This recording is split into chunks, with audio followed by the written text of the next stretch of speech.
This is Mary Kay Andrews, and I am here with the second installment in my Breaking and Entering YouTube series. So let's talk about literary agents. What do they do? Do you really need one? How do you find one? What's the best fit for you? I'm not going to lie, finding a literary agent is challenging. Literary agents are the first gatekeepers in the publishing world.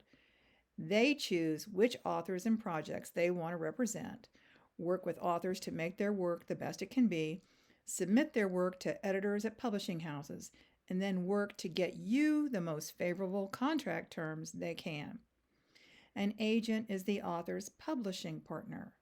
A good agent isn't looking just for the best deal, although, yeah, that's one of their goals. After your work is ready to submit, and remember, you're not going to query an agent until your manuscript is the best, the cleanest it can be. So after your work is ready to submit, the agent, is looking for the best editor at the best publishing house, the best fit for your particular book. Sometimes the best deal isn't about the money. Sometimes it's about how a house wants to position your book. Sometimes it's about a multi book deal, and sometimes it's about finding the exact right editor with the passion and experience for your work. And that's one of the things that New York agents really have the advantage they have. They go to lunch with editors, they meet with them all the time. They know which editors at which houses are interested in submissions. So let's start. An agent represents the author. The agent charges a commission, usually 20%, on all of your work that they sell. The brutal truth is, if an agent doesn't believe he can make a living selling your work, no matter how much they like you or the idea of your work, they will not take you on because 20% of nothing is still nothing. Once your agent finds a home for your work, they negotiate a contract with your publisher. Well, like what? Well, like your advance, which is a flat amount, usually paid in installments. Maybe half of your advance is on acceptance of your manuscript, and half on publication, or part on signing your contract, part on manuscript acceptance, part on hardback publication, and part on paperback publication. Agents negotiate subsidiary or subrights, things like audio rights, foreign publication rights, serialization, etc. They may negotiate a bonus for your book reaching a certain sales threshold or a slot on the New York Times bestseller list. Some literary agents handle film rights themselves. Others have partnerships with LA based film agents. Literary agents will also help with stuff you never dreamed of, like licensing rights. For instance, my agent sold one of my books as a video game. Now, let me make one vitally important point. Legitimate literary agents don't charge authors up front. Not for book coaching, not for book doctoring. Those are different things. If you see an internet ad for someone claiming to do these things for a fee, ask yourself, who is this person? What legitimate authors and books have they worked on or with? I have been in this publishing business for 35 years. I've had 32 novels published. The last 20 have been New York Times bestsellers. I've never personally known an author who's gotten a book deal through answering an ad or being charged up front. Please don't get fleeced. Beyond selling and negotiating, your agent is your advocate. My agent works with me step by step from the seed of a book idea to title suggestions to writing the synopsis and rewriting the synopsis. And by writing the synopsis, I mean I'm writing the synopsis, he's looking at it, and we're going back and forth, and we both want the best possible synopsis. My agent is my sounding board. He's my devil's advocate. He works hand in hand with my editor and with my publishing team, and he is always looking at the big picture. I told you in my first video that our first meeting with my agent, he asked me the most important career question I've ever been asked. He asked, "What do you want out of your publishing career?" And when I told him I wanted to be a New York Times bestseller, he asked me how I thought that could happen. So I told him I wanted to write a one off or non series book. I had been writing a mystery series in the past. I told him I wanted to reach a wider audience than just mystery readers. I told him I was thinking about adopting a pseudonym and why. We'll talk about pseudonyms later on. I told him about the concept for that book, which was Savannah Blues. After we agreed to work together, that book sold at auction. Auction meaning it went out to more than one publisher. As it happened, I was up for contract when I got the idea for that book. And so my agent submitted it to more than just my existing publisher. He submitted it to another house. It sold at auction to my longtime editor, as it happens, but for a $40,000 leap from my previous advance. And when Savannah Blues came out, it outsold all my previous books combined.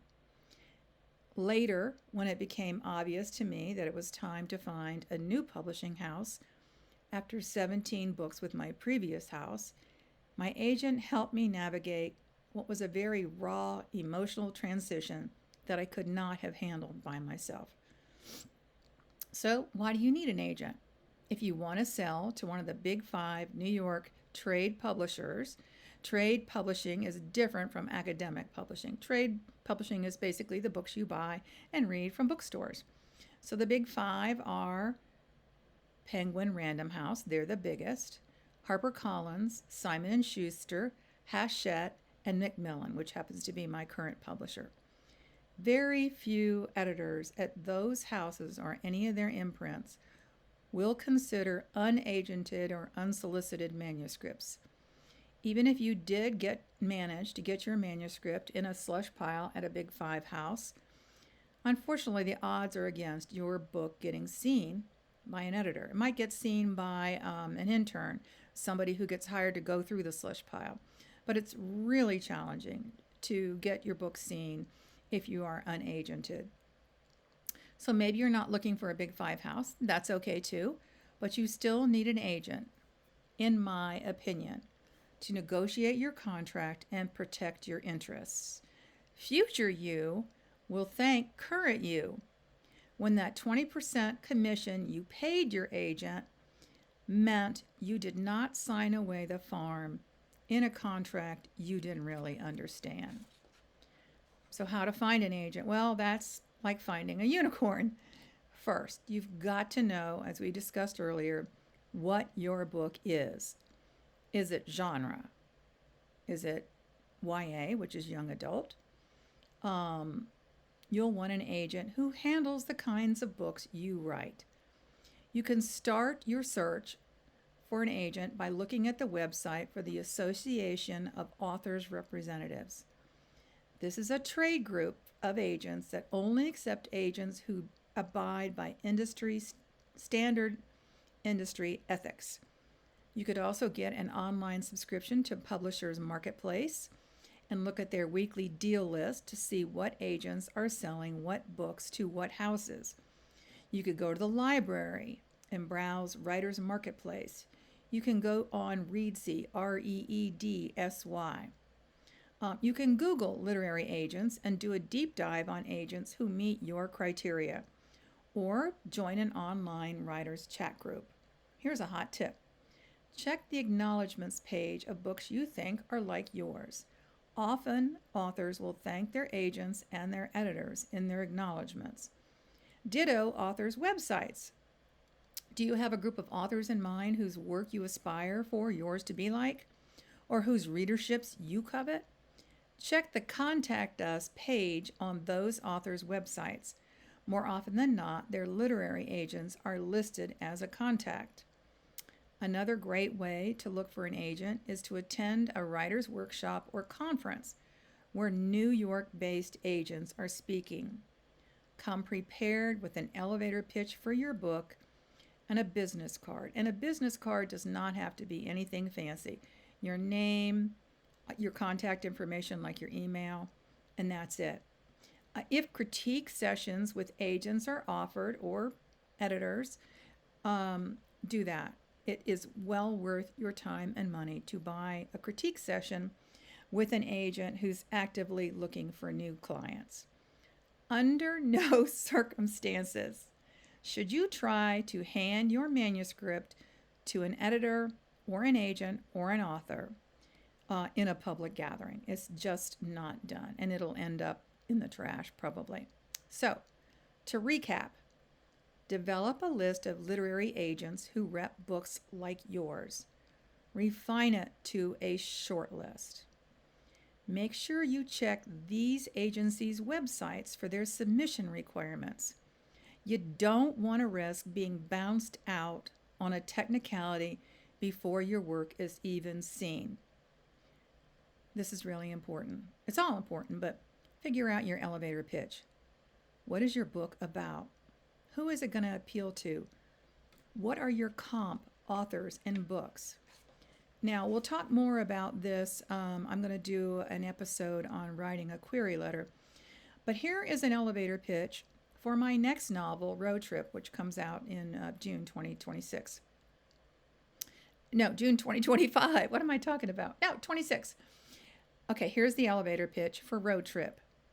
After their mother's death, two long estranged sisters from Savannah agree to fulfill their mother's dying wish that they take a road trip to Ireland to discuss their Irish roots, to discover their Irish roots and uncover the truth about a mysterious family portrait.